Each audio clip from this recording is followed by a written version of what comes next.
It's a terrific Tuesday morning. It's great to be with you. Washington and Lee University is the 9th oldest university in the United States. George Washington himself gave money for the university's development, and the institution has a reputation for excellence. Compared to Harvard or NYU, Washington and Lee has a small campus, but it's beautiful. Sprawling lawns and colonial buildings with huge ground-to-ceiling pillars come together to form an idyllic postcard image of an institution of knowledge and power. Now, one of the largest buildings on campus is the Doremus Gymnasium. It is huge, the size of about 3 of those office blocks at Airport City put together. It only has about 4 floors, but it's huge and it's equipped with facilities for every possible sport you can imagine. The whole massive edifice was built in 1914, and it didn't cost the university a single penny.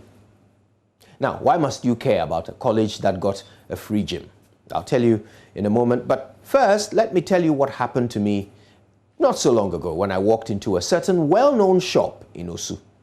Now, I'm still trying to decide whether I should name the shop, but while I'm thinking about it, here's what happened.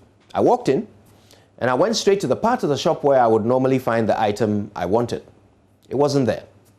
Things had been moved around, and I was a little disoriented. Now, as I stood there, swiveling this way and that, trying to find my bearings, the shop assistant was at the counter, a few feet away from me, talking on her phone.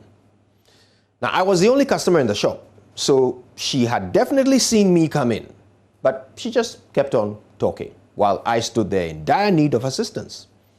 I tried to get her attention with a polite, "Excuse me, madam." She didn't even turn to face me when she yelled over her shoulder, "Cratchit, can't you see I'm on the phone?" I was so shocked. I actually exclaimed, "I beg your pardon?"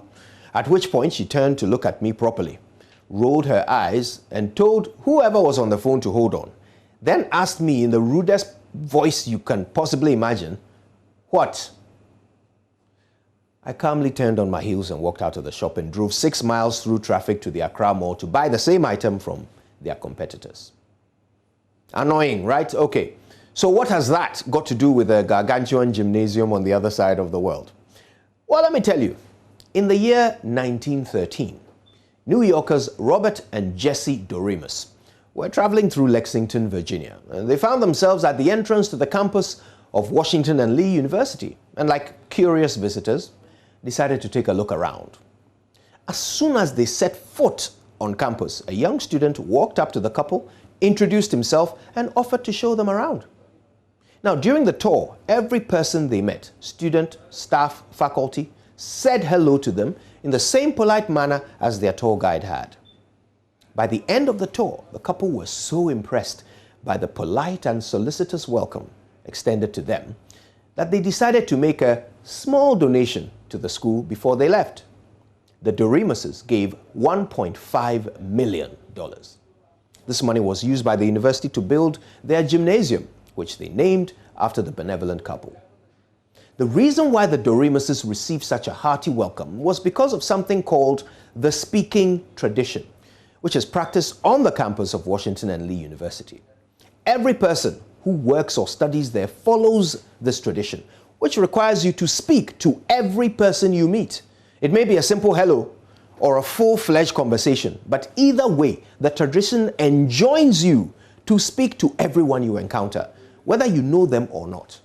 Now, the belief is that every encounter leads to learning and the exchange of ideas.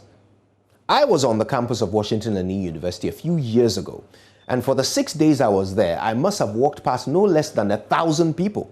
Not one of them went past without saying hello. Not one.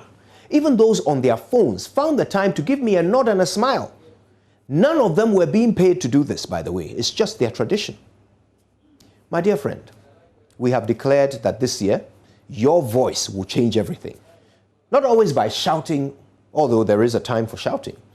But in some cases, however, your voice might earn opportunities for yourself, your business, your community, or your nation, just by saying hello with a smile. Now, I know the lessons here do not need to be spelt out to you. Wherever you are, whatever you do, whomever you meet, please place a value on them and treat them with respect. Every encounter leads to learning. Sometimes it might even lead to $1.5 million. My name is Kojo Youngson, and I recommend for Ghana the speaking tradition. What we will gain with it, I don't know.